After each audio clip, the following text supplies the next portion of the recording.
Our community has been captivated by this image of a young, beautiful woman, coupled with a heartbreaking plea from her mother for her return.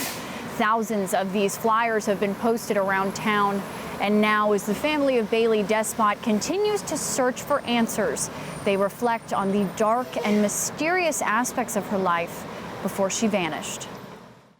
It's like something you'd see in a movie. You just never think it's gonna happen to you, especially to a girl that's grown up in a good neighborhood, raised by good parents, had a good childhood, could have had everything she ever wanted, but took that wrong turn in life.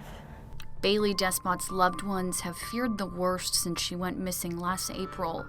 But even before this nightmare began, those closest to her say the year before she vanished was extremely rocky.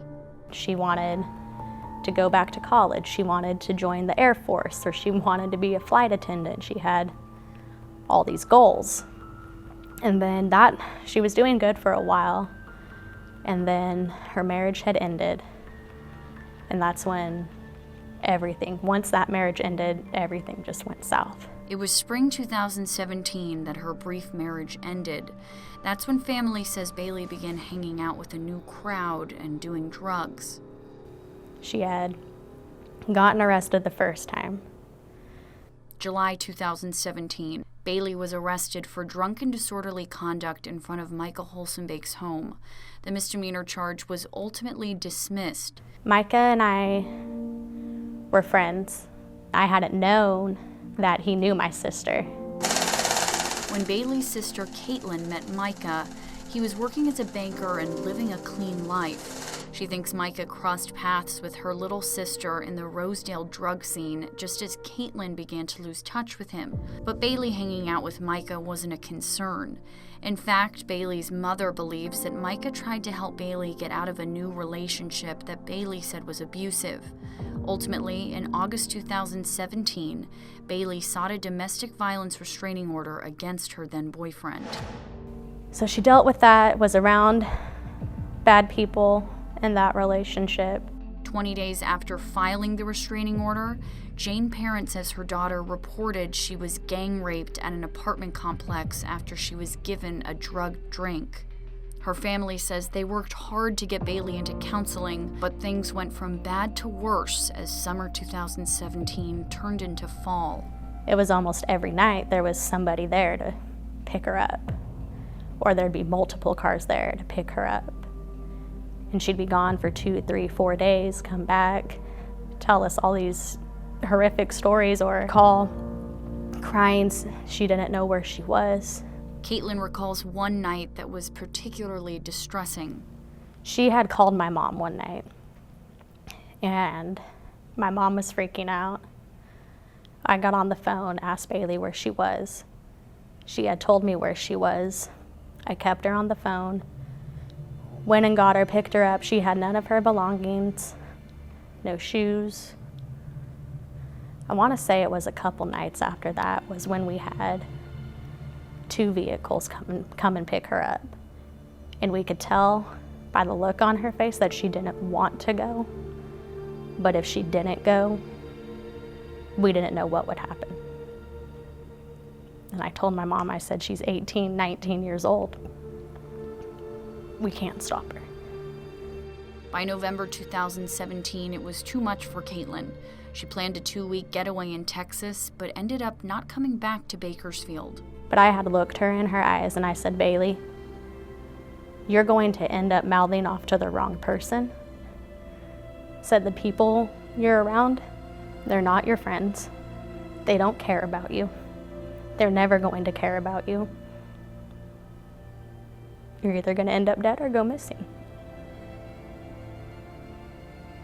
And that was the last thing I'd ever said to her. A couple weeks later, Baylee was in trouble again.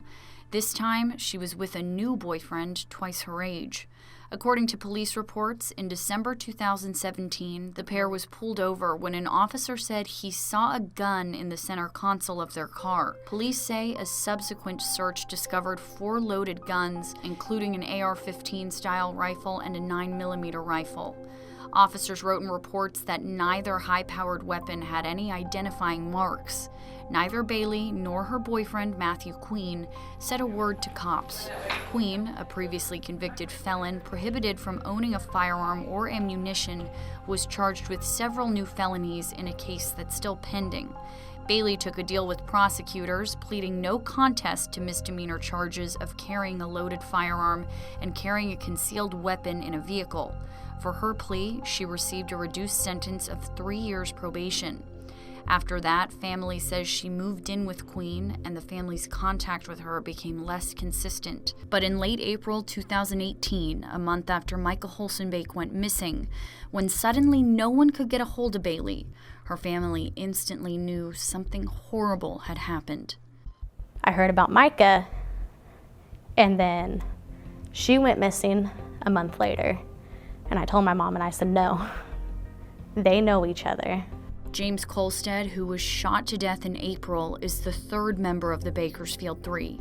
Caitlin didn't know him personally, but she knew of the ties between him, Micah, and Baylee. She says early on she encouraged her mother to connect the dots. In December, DNA linked an arm found in a duffel bag in the Kern River to Holsenbake. Now, as Baylee remains the only one of the three still considered missing, Caitlin says her focus is to hope and pray that whoever does know where she is, whether it's parts of her or bones, whatever it is that's left of her, to give us that information. And to those who continue to prevent her family from getting the answers they so badly need, her message is that we know a lot more than they think we know, and that sooner or later, somebody's going to slip up and start talking. If you have any information on the whereabouts of Baylee Despot, you're urged to call Bakersfield Police at 327-7111. And remember, you can always remain anonymous by calling Secret Witness at 322-4040.